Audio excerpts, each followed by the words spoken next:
Eu gostaria que fosse projetado aí o texto bíblico, que nosso esboço que vamos meditar nesta manhã, que é no livro de Eclesiastes, capítulo 11.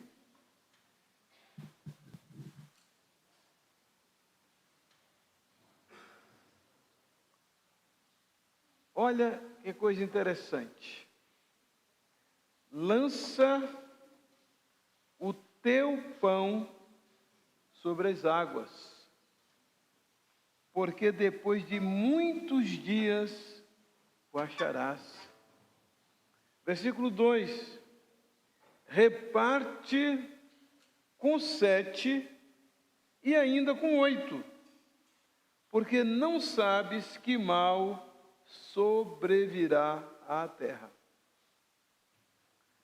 Meus irmãos, estamos com desafios muito grandes na vida desta igreja. Próxima semana, próximo domingo, vamos ter aqui o culto para ver qual foi o resultado do pão lançado sobre as águas durante este mês de outubro. O que vamos poder achar, o que vamos colher de volta? Estamos com um desafio de missões, para que o reino de Deus seja espalhado no Brasil, daí missões nacionais. Estamos com o desafio da construção deste templo. Março do ano que vem, estaremos comemorando os 40 anos, jubileu de Esmeralda, desta igreja. Desafio aí de tantas áreas, tantas obras que precisam ainda ser feitas. Então, resolvemos pensar sobre esse tema, pão sobre as águas, por causa da recomendação que é feita aqui nestes 2 versículos da palavra de Deus. A palavra Eclesiastes, que é o nome do livro que estamos baseando esta mensagem, significa homem da Assembleia. Homem da Assembleia. Hoje o termo eclesiástico passou a ser aplicado à igreja, porque a palavra igreja vem de uma palavra grega chamada eclesia. Algumas pessoas falam eclésia. Daí a palavra eclesiástico, que foi também tomada de uma palavra do Antigo Testamento, que no caso tinha a ver com assembleia. Então a palavra eclesiastes significa, portanto, homem da assembleia, ou aquele que é o porta-voz, o pregador de uma assembleia. Muito interessante o título deste livro, não é? A autoria deste livro é atribuída a Salomão, como o rei que a Bíblia diz que foi o rei mais sábio. Então este texto, ele recomenda que a gente lance o nosso pão sobre as águas, que o reparta com 7 e ainda com 8. Eu acho interessante esse acréscimo que é feito, né? Reparte com 7 e ainda com 8. E tem aí o motivo por que a gente deve fazer isso. Porque tu não sabes qual mal virá sobre a terra. Reparte com 7 e ainda com 8, porque tu não sabes que mal haverá sobre a terra. Quais são as lições, então, que tiramos, apesar de já termos feito essa introdução e essa pontuação? Primeira lição que tiramos, que é lança o quê? O teu. Estão percebendo? Lança o teu pão. Não é o pão do outro. Lançar é a ideia de desprendimento. Entregar é diferente de lançar. Entregar, eu saio daqui e chego aqui e entrego. Lançar, eu lanço. Então vocês veem que, olha, eu estou me desprendendo disso. Daí o termo lançar. É você se desprender daquilo que está com você, crendo que Deus vai abençoar o pão lançado, o pão que foi jogado. Segundo lugar, o que eu já pontuei aí, que é o teu pão, não o pão do outro. Cada um deve lançar o seu próprio pão, algo que era, ou que seja, algo que seja realmente seu. Sabe uma coisa que eu percebo na igreja muitas vezes? Tem tantas pessoas que gostam de dar opinião sobre como usar o dinheiro da igreja. Tem gente até que acha que a gente tinha que ajudar mais, ajudar fulano, ajudar Beltrano. A gente vai olhar na lista de dizimista, a pessoa nem dizimista é. Dá uma oferta assim uma vez, em algum lugar, entrega o dízimo uma vez por ano, duas, quando entrega. Tem pessoas que o nome delas está branquinho na lista, a gente não expõe, porque é proibido, por lei, que seja exposto. Antigamente era exposto, vocês se lembram? Colocava lá uma lista com o nome da pessoa, quanto que ela contribuiu. Era uma coisa constrangedora, né? Eu acho isso bom, não está publicando. Claro que eu tenho acesso ao nome de todos. E sei quem contribui e quem não contribui. E me impressiona que tantas vezes a pessoa quer que o pão do outro seja usado para determinadas áreas, mas não o dele. Gosta de planejar com o pão dos outros. Por isso que a Bíblia diz, olha, você precisa lançar o seu pão. Lançar o seu pão sobre as águas. E vocês veem que pão é uma coisa vital, né? Faz parte do nosso alimento, do nosso sustento. Isso é tão impressionante que a Bíblia conta a história de que Elias estava fugindo de Acabe. Aí ele chegou numa cidadezinha e encontrou uma senhora que estava catando uns cavaquinhos, uns pedacinhos de madeira. E Elias começa a conversar com ela, ela fala, olha, eu vim aqui catar esses cavaquinhos de madeira porque eu só tenho um pouquinho de farinha lá e vão fazer um bolo para mim e para o meu filho e nós vamos morrer. Não temos mais o que comer. Olha, eu fico implicado com o que Elias fez. O que Elias fez? Falou, tudo bem, vá na sua casa, faça um bolo, um pão sim, mas primeiro para mim. E depois faço outro para você e para o seu filho. A mulher falou, eu só tenho um pouco, vou fazer um bolo para mim e para o meu filho e vou morrer. Aí Elias fala, vá, faça um bolo primeiro para mim, e depois faça para você e para seu filho, porque a palavra de Deus para você é a seguinte, a farinha da sua vasilha não vai acabar. E o azeite da sua garrafa, estou contextualizando aqui, né, para não falar botija, essa coisa, e o azeite da sua garrafa não vai terminar. Aquela mulher obedeceu. Foi lá, fez primeiro um bolo, um pão para Elias, trouxe para ele. Quando ela voltou em casa, tinha a mesma quantidade de farinha, tinha a mesma quantidade de azeite. E todos os dias ela fazia comida para ela e para o filho e continuava aquela mesma quantidade. Não se acabou. Porque há pessoas que não entregam o dízimo, que não dão oferta, porque acham que vai fazer falta. E elas não experimentam o milagre de Deus na vida delas. Aí a farinha acaba mesmo e o azeite finda mesmo. ela vai sempre viver nessa dificuldade, porque ela não tem fé suficiente para entregar.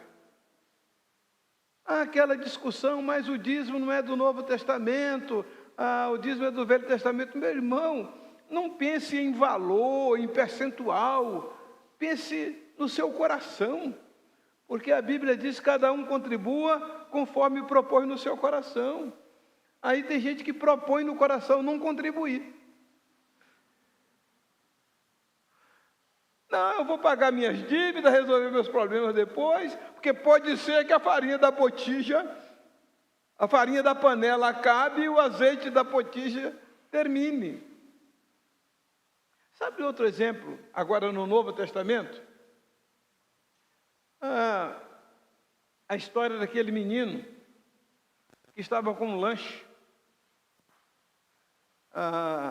Eu até postei recentemente o maior sanduíche do mundo. Ele tinha somente 5 pães e 2 peixinhos. A Bíblia nem diz 2 peixes, 2 peixinhos. E aquele menino entrega os 5 pães dele, entrega os 2 peixinhos, e Jesus multiplica, que aí não só o menino e quem mais estava com ele comeram, mas mais de 5.000 homens, sem contar as crianças e as mulheres. Se ele ficasse com aquele lanche, só ele, talvez a mãe dele ou o pai dele, ou quem estivesse ali por perto, poderia partilhar. Mas como ele lançou o pão dele sobre as águas, não somente ele e quem mais estava com ele ali, todos comeram, como aquela multidão foi alimentada. Diz a Bíblia que sobraram 12 cestos cheios. O menino recebeu os pães dele de volta, os peixes dele de volta, com certeza. Sobraram 12 cestos cheios. Eu não sei para quem Jesus deu aqueles 12 cestos, sabe? A Bíblia não diz, mas que sobraram, sobraram. E Jesus falou, recolha tudo para que nada se perca. Então, meus irmãos, o lançar o pão sobre as águas é uma questão de fé. Você crer que Deus vai abençoar você. Agora, você pergunta, como assim? Eu vou jogar a minha comida no rio? Vou jogar a minha comida na lagoa? Vou jogar a minha comida no mar? A palavra águas na Bíblia, quando diz águas, como a voz de muitas águas, refere-se a nações, povos. O que Deus está dizendo aqui? Olha, invista, faça missões, sustente missionários, ajude a expandir o reino de Deus. Se você fizer isso, olha, você não sabe o que vai acontecer depois. Então, a palavra águas tem este sentido de muitas nações. Vocês se lembram de que quando Jesus multiplicou os pães, ele falou, tenho compaixão das multidões, porque não tenho o que comer. Então, essa questão de lançar pão sobre as águas, não é sobre missões, não é só o dízimo, é também ajudar o pobre, o necessitado, a pessoa carente. Jesus contou aquela história de que quando ele voltar, está lá em Mateus capítulo 25, a partir do versículo 31, não está projetado, diz, mas quando o Filho do Homem vier na sua glória, com todos os santos anjos com ele, então reunirá todas as nações diante dele e separará um dos outros, como o pastor separa as ovelhas dos bodes, e dirá aos que estiverem à sua direita, as ovelhas, vinde benditos de meu Pai, e possuí por herança o reino que vos está preparado desde a fundação do mundo, porque tive fome e me deste de comer, estava nu e me vestistes, estava preso ou enfermo e fostes visitar-me, era estrangeiro e me hospedastes. E então os remidos vão dizer, Senhor, quando foi que te servimos? Então o rei vai lhes dizer: todas as vezes que fizestes a um desses meus pequeninos irmãos, a mim o fizeste. Então vocês veem que esse pão sobre as águas não é uma área específica, é algo que é muito abrangente. Áreas do reino de Deus, pessoas, a ideia é esta, é socorrer, abençoar pessoas. Acho interessante que diz que depois de muitos dias, né, a recompensa há de vir. Deus há de fazer você ver o resultado do pão que você lançou sobre as águas. Mas não diz que é logo, né? Por que não fala de imediato? Mas depois de muitos dias. Depois de muitos dias o acharás. E aí vem a quarta lição que nós tiramos, a da terceira, né? Terceira lição, que é reparte o teu pão. Muito interessante, né? Reparte com 7. E ainda com 8. Você está vendo que está dizendo, olha, quais são as pessoas que você vai ajudar? Escolhei 7 pessoas para você ajudar. Você sabe que a numerologia na Bíblia não é algo assim literal, é simbólico. Olha, você precisa ter um número de pessoas para você ajudar. Na sua lista, do seu salário, do que você recebe, quem é que você está ajudando? Olha, reparte com 7. Tem alguém em mente para você ajudar.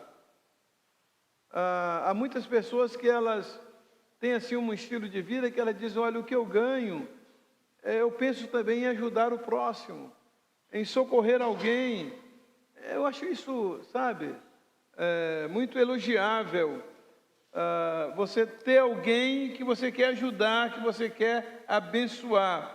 E aí, diz e também com 8. Bom, pode ser que você tinha 7, mas apareceu mais um. A ideia é essa. Você tinha 7, você não vai dizer, eu só posso ajudar 7. Não, apareceu mais um, 8. O seu coração vai estar alargado para que você possa ajudar a quem mais aparecer. Em Gálatas 6, versículo 9, eu acho muito lindo isto. E não nos cansemos de fazer o bem. E não nos cansemos de fazer bem. Outras versões dizem o bem. Porque a seu tempo,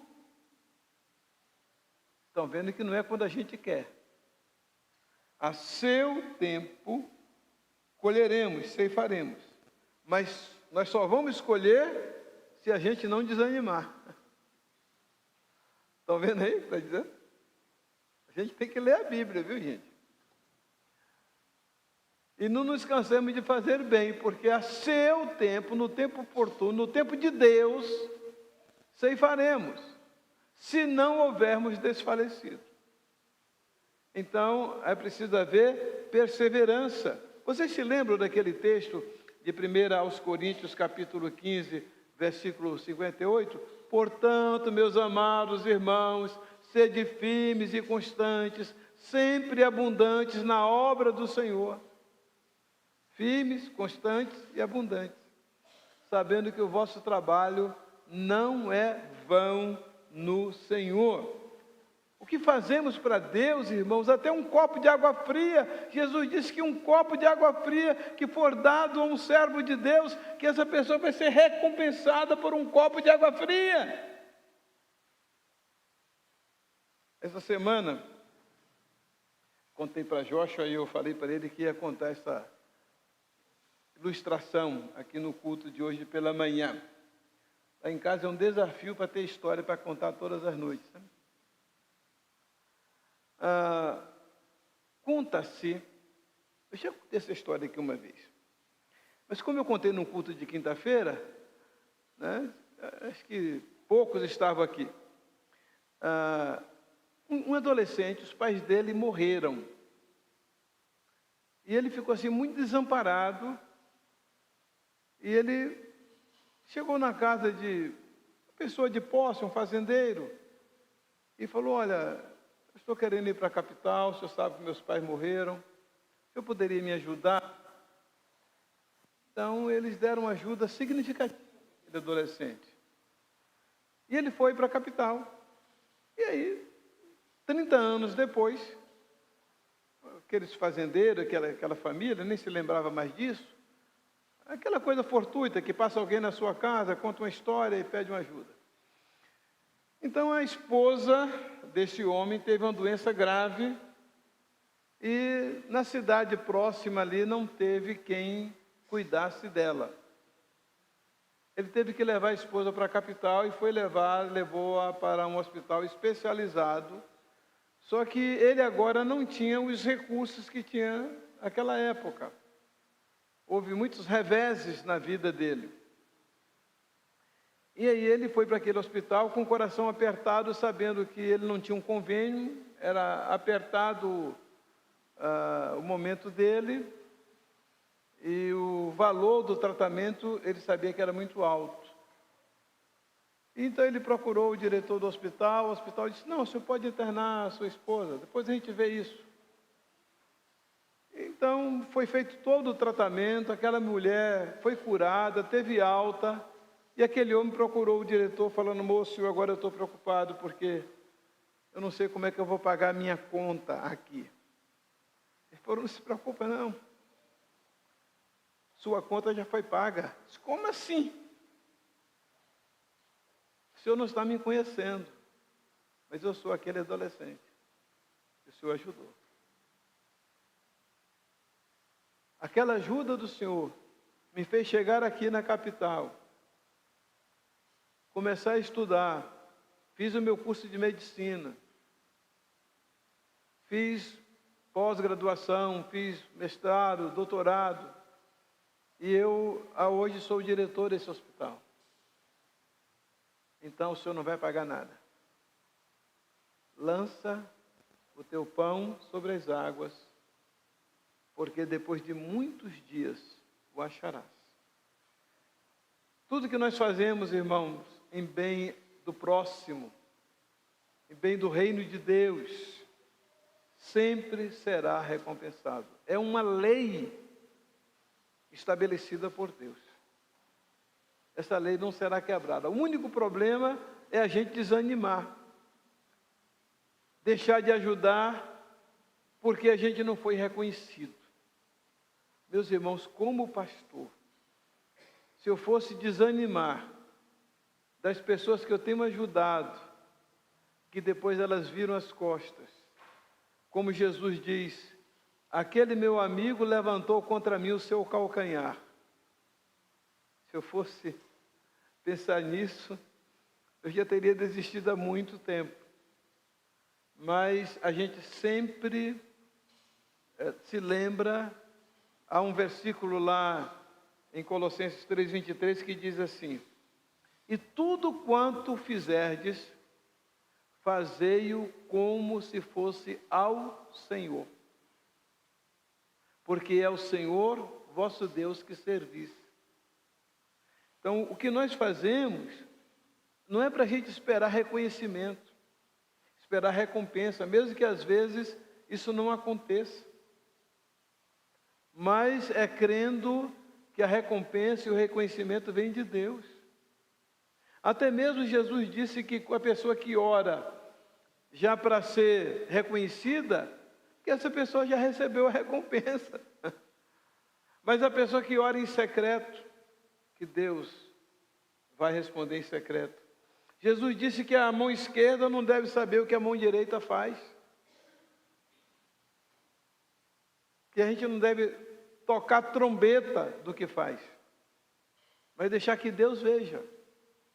Então, a palavra de Deus diz: não se canse de fazer o bem. Continue fazendo. Abençoe a quem você puder abençoar.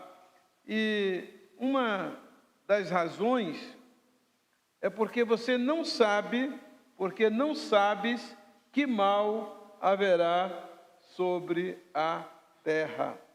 reparte com 7 e ainda com 8, porque não sabes que mal sobrevirá à terra. Eu acredito que a maioria aqui conheça a história da Sunamita. Quem aqui se lembra da história da Sunamita? Aquela mulher que hospedou Eliseu. Quem se lembra? Levanta a mão aqui, vamos ver. Ah, muita gente. Então, Eliseu era um profeta. A Sunamita, a Bíblia não fala o nome dela, mas diz que ela era da cidade de Sunem, daí Sunamita. Então, a Sunamita,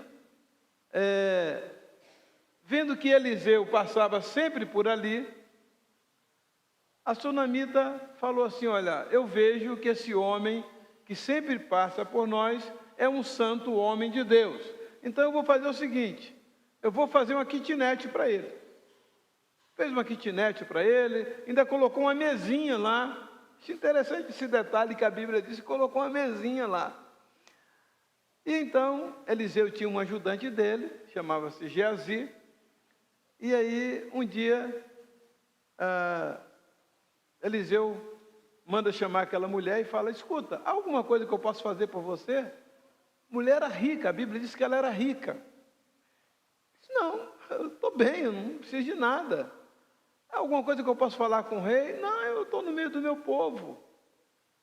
Aí Eliseu pergunta para Geazi, fala: Geazi, essa mulher tem tudo, o que a gente pode dar para ela? O que a gente pode fazer por ela? Aí Geazi falou: você já percebeu que ela não tem filho? E o marido dela já é bem velho? Que detalhe do Geazi, né? Geazi era bem... Aliás, Geazi é uma figura. Geazi é uma figura. Depois vocês vão ver, podem ler lá para ver o que ele fez no caso de Naamã, quando Naamã foi curado da lepra. Aí Geazi falou: o marido dela é bem velho, né? Não falou meio, é bem velho. Aí Eliseu manda chamar a Sunamita. Falou: daqui a um ano você vai segurar um bebê no seu colo, nos seus braços. Ela falou: não me engane, não me engane. Eliseu falou: pode estar certo. Então, realmente ela ficou grávida.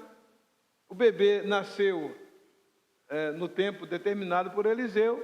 Só que aquele menino tinha aí uns 11, 12 anos. Ele teve uma dor de cabeça muito forte e o menino morreu. E aí, eu acho muito interessante também que ela não falou nada para o marido. Foi lá, pegou o menino, colocou na cama onde Eliseu dormia, chamou um dos empregados e falou: olha, me leve lá no profeta. Então, foi lá no profeta e tal. Aí tem uns lances de Geazi, que é melhor vocês lerem esse texto. Está em 2 Reis, depois vocês podem ler, tá? 2º livro de Reis, no capítulo 8. Aí, essa história foi antes de 8. 8 é onde eu quero chegar. Então, Geazi vai lá e tal, não consegue ressuscitar o menino. Muito interessante, porque ele leva o cajado de Eliseu, põe no nariz do menino, no rosto do menino, o menino está lá morto, né? E Eliseu vem cá e ora pelo menino e ressuscita o menino. Ok. Só que depois houve uma fome na terra. E aquela mulher teve que deixar as propriedades dela e teve que peregrinar em outra nação. E passados os tempos, as coisas melhoraram para o lado de cá e ela volta. Só que as terras dela já estavam na mão de outras pessoas. E ela vai buscar a ajuda do rei. Lembram-se de que ela disse: eu sou rica, eu não preciso de nada, mas agora aconteceu. Só que quando ela chega para pedir a ajuda do rei, o rei tinha chamado Geazi, essa figura, Geazi, e fala: Geazi, conta para mim aqui umas histórias de Eliseu. Aí ele contou a história da Sunamita. Quando Geazi termina de contar a história da Sunamita, a Sunamita chega. Aí Geazi falou: olha ela aqui, ó, foi essa.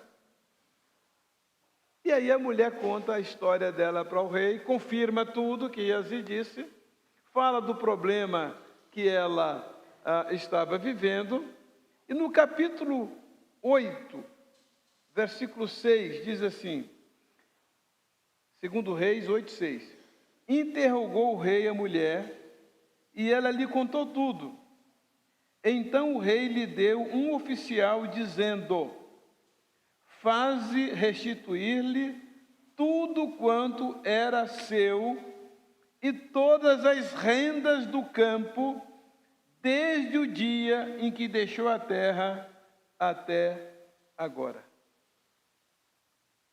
Ela um dia disse que não precisava de nada. A gente nunca sabe o que vai acontecer. Há um pensamento que diz, cuidado quando você estiver subindo e outros estiverem descendo, porque um dia pode acontecer o contrário. Bill Gates disse, não zombe dos nerds da sua sala, porque um dia você poderá ser empregado deles. Quis dizer, eu era um nerd que sofria bullying, e hoje aquele pessoal que fazia bullying comigo são meus empregados. Então a vida é assim, a vida dá muitas voltas. E a gente precisa lançar o pão sobre as águas. A promessa é que Deus vai nos ajudar a recuperar. Olha que experiência dessa mulher da sunamita. Cuidado que ela teve com o homem de Deus. Teve um filho, ressuscitou o filho e depois teve todos os seus bens restituídos e restituídos com juros e correção monetária. O que Deus pode fazer? Você teve perda na sua vida, meu irmão? Houve tempos na sua vida que foram tempos bons, mas que hoje os tempos não estão sendo bons? Creia que Deus pode restituir. Olha o que diz aqui, que o rei designou um oficial para ir cuidar da herança, dos direitos daquela mulher. A Bíblia diz que os anjos são espíritos ministradores, enviados por Deus para servir aqueles que hão de herdar a vida eterna. Isso está em Hebreus capítulo 1, versículo 14. Que os anjos são espíritos ministradores, criados por Deus para servir aqueles que hão de herdar a vida eterna. O rei designou um oficial. A Bíblia diz, aos seus anjos dará ordem a teu respeito, para te guardarem o teu caminho, para que não tropeces com o teu pé em pedra. O anjo do Senhor acampa-se ao redor dos que o temem e os livra. Deus há sempre de enviar um socorro. Quero que você coloque no coração também, não está projetado aí, mas é a segunda carta de Paulo aos Coríntios, capítulo 10, versículo 13. Não veio sobre vós tentação, senão humana, mas fiel é Deus, que não vos deixará tentar acima do que podeis, antes com a tentação dará também o escape, para que possais suportar. Eu estou tentando escrever um livro que tem o título A Porta de Escape. A Porta de Escape. Todos nós temos momentos na nossa vida que precisamos que Deus nos mostre uma porta, que Ele nos mostre um escape. Então, eu queria orar com os irmãos nesta manhã, primeiro desafiando cada irmão a crer que pode lançar o seu pão. Talvez você ache que, mas vai me fazer falta. Creia, meu irmão. É questão de fé. Crer que Deus vai restituir ao irmão. É a promessa. Aliás, nesse texto mesmo, de Eclesiastes, eu acho que é o versículo 5, 6, diz, pela manhã, semeia a tua semente. e à tarde não retires a tua mão, porque tu não sabes qual prosperará, se esta, se aquela, ou se ambas juntamente. No Salmo 126, aquele que leva a preciosa semente, andando e chorando, voltará sem dúvida, olha só, sem dúvida, voltará sem dúvida, trazendo consigo os seus molhos. É promessa de Deus. Vamos ficar em pé e vamos orar? Deus, nosso Pai, te agradecemos pela tua palavra, que nos ensina, nos mostra o que devemos fazer. Estamos vendo aqui, Senhor, que lançar o pão sobre as águas é desprendimento, é um ato de fé.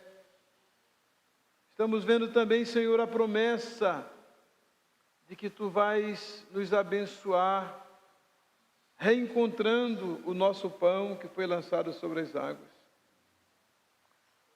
Deus, pedimos que tu possas operar em nossa igreja, para com aqueles, Senhor, que ainda tem alguma dificuldade de fazer isso. Que o teu Espírito ajude, leve a toda a verdade, Senhor. Mas também, Senhor, que se cumpra na vida desses irmãos que têm lançado o pão sobre as águas, e eles comecem a encontrar a resposta, Senhor. O retorno, a bênção de terem te servido com fé, com desprendimento, Senhor. Pedimos o despertamento da nossa igreja para os desafios que temos diante de nós, Senhor. Abençoa, Senhor, cada pessoa, cada membro desta igreja, para que eles tenham com suficiência, com abundância, Senhor,